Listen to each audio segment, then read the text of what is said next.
এবার শিলিগুড়িতে হতে চলেছে অ্যানিম্যাল ক্রিমেটোরিয়াম বা পশু দাহ কেন্দ্র। সেখানে মৃত প্রাণীদের দাহ করা যাবে। বহুদিন ধরেই শিলিগুড়ি শহরে অ্যানিম্যাল ক্রিমেটোরিয়াম দাবি করে আসছেন পশুপ্রেমী সহ শহরের বিভিন্ন মহলের মানুষ।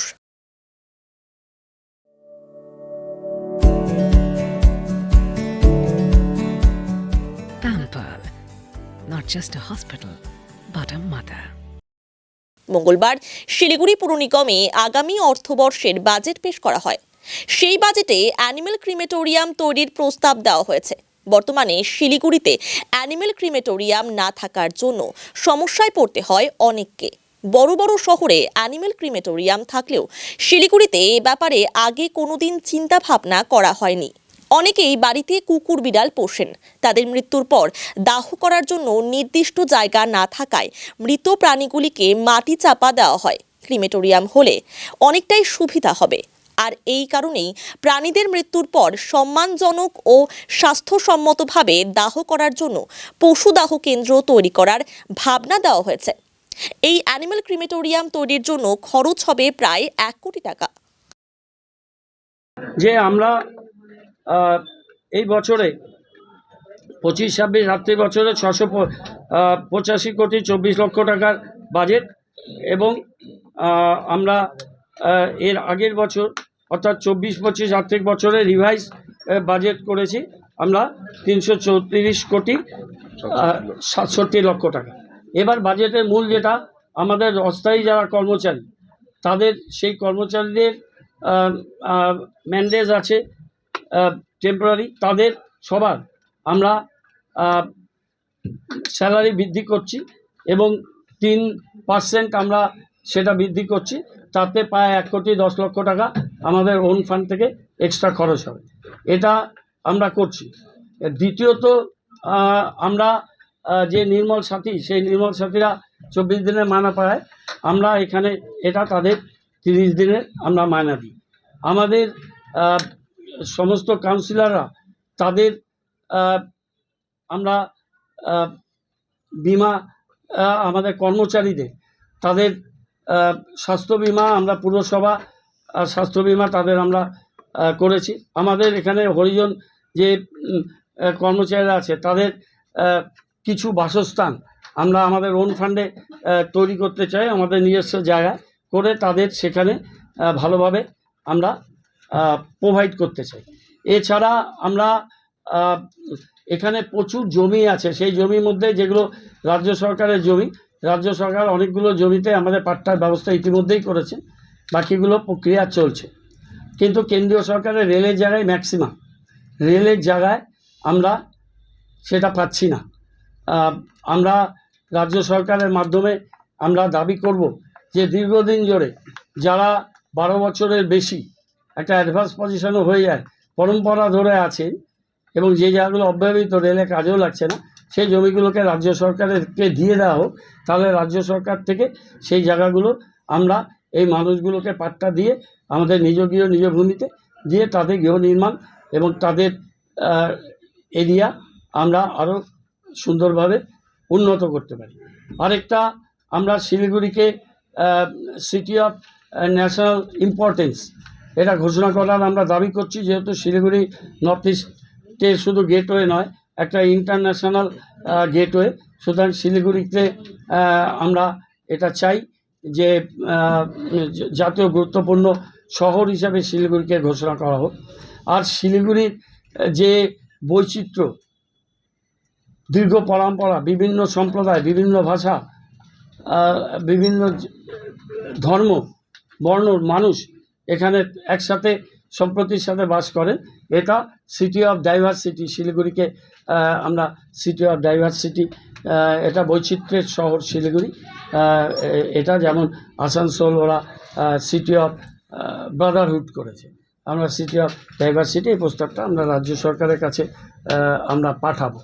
এছাড়া আমরা আমাদের যে চলমান প্রোগ্রামগুলো ছিল সেই প্রোগ্রামগুলো আছে, আমরা কাউন্সিলর ল্যাবটা একটু বাড়িয়েছি যাতে কাউন্সিলররা তার ওয়ার্ডের যে ক্রিয়া সাংস্কৃতিক কর্মকাণ্ড, মানুষকে সাপোর্ট যেগুলো তারা করেন, খেলাধুলো করেন, বিভিন্ন কালচারাল প্রোগ্রাম করেন, সাপোর্ট দেন, সেটা যাতে আরেকটু বাড়তে পারে। আমরা 60,000 টাকা বাড়িয়েছি। আমরা বোরোর হাতে আমরা দায়িত্ব দিয়েছি। পটহলসগুলো সেন্ট্রালি হয় না ঠিক মতো, আমরা বোরোকে দিয়েছি 25 লক্ষ টাকা করে পার বোরোকে এক্সট্রা, যে তারা পটহলস তারাই করবে। এবং বোরোতে যে কাজগুলো হয় এটা একটা প্রক্রিয়াগত জটিলতা ছিল, সেজন্য আমরা একসাথেই দুটো টেন্ডার করতে বলে দিয়েছি। একটা কাজ শেষ হলেই যে ওয়ার্ডে শেষ হবে সেই ওয়ার্ডে সেকেন্ড পর্যায়ে তারা টেন্ডার রেডি করে থাকবে, সেখান থেকে ওয়ার্ড অর্ডার দিয়ে ফাইনালি থার্ড পর্যায়ের কাজ করবে। সেই কাজগুলোর উপরে আমরা জোর দিয়েছি। আরেকটা জোর দেওয়া হয়েছে যে আমাদের নদীর ধার দিয়ে যে সমস্ত কমিউনিটি ল্যাট্রিন করা এবং খাটা পায়খানাগুলো যাতে একটাও না থাকে, সেইটা নিয়ে একটা বড় কাজ আমাদের হচ্ছে। সেই কাজটা আমরা পুরো নদী ধারে এবং অন্যান্য জায়গায় এই কাজটা আমরা অনেকগুলো কমিউনিটি টয়লেট, পাবলিক টয়লেট এবং ইন্ডিভিজুয়াল টয়লেটগুলো, যেটা আমরা হয়তো গভর্নমেন্ট থেকে সাপোর্টও পাবো না, কিন্তু সেটা আমরা করব। সেই কাজটা আমরা করার দিকে নজর দিচ্ছি। 3-4টা রাস্তা আমরা আমরা সেটাকে সম্প্রসারণের ব্যবস্থা নিয়েছি এবং আমরা গ্রিন বিল্ডিংয়ের উপরে খুব জোর দিচ্ছি। গ্রিন বিল্ডিং যারা করবে তাদের আমরা বিল্ডিং প্ল্যানে 5% ছাড় দিচ্ছি। আর যারা বড় এলাকায় বিল্ডিং করছেন তারা আমাদের রাস্তা সম্প্রসারণের জন্য কিছু জায়গা ছাড়ছেন, তাহলে তাদের এফআইআরটা তারা যা পাবেন বিল্ড আপ এরিয়া সেটাই থাকবে, কিন্তু তাদেরও আমরা 5% আমাদের কর ছাড় আমরা তাদের দেব। আমাদের আলোর দিশারি আর অন্যান্য যেগুলো একাডেমি, সেগুলোর জন্য আমাদের অর্থ বরাদ্দ আছে। সেগুলো উন্নয়নমূলক যে কাজগুলো, পরিকাঠামোর কাজ, আমাদের বড় অফিসগুলো আমাদের সমস্ত কমপ্লিট, বাকি বড় অফিসগুলো আমাদের শেষ হয়ে যাবে। আমাদের এই কিছুদিনের মধ্যেই এইখানে আমাদের এই বিল্ডিংগুলো কাজ শুরু করব। এখানেও কিছু আমরা পার্কিং লট করব এবং আমরা চেস্ট ক্লিনিংয়ের ওখানে আমরা মাল্টি লেভেল একটা বড়, যেটা ফেজ ওয়াইজ ম্যানারে হবে, একটা আর্থিক বর্ষে এটা কমপ্লিট হবে না, দুটো আর্থিক বর্ষে কমপ্লিট হতে পারে, কিন্তু সেটার কাজ আমরা শুরু করব। এবং আমরা আরও সরকারি দুটো জায়গায় পারমিশন দেয়, সেখানে আমরা পার্কিং হিসাবে ব্যবহার করব। কয়েকটা স্কুল বন্ধ হয়ে গেছে, এখন সব ইংলিশ মিডিয়াম বা অন্য স্কুলে যাচ্ছে। 3-4টা স্কুলের জায়গা কিছু উন্নয়নমূলক কাজ, ICDS বা অন্যরকম শিক্ষার সাথে এই ধরনের কাজ আমরা করতে পারবো। নাট্যচর্চার জন্য আমরা রবীন্দ্র মঞ্চের পিছনে যে জায়গাটা, ওটাকে মহড়া দেব, এটা আমরা ঠিক করেছি। আমরা বেশ কিছু সংস্কৃতি আরেকটা পুনর্নির্মাণ করব।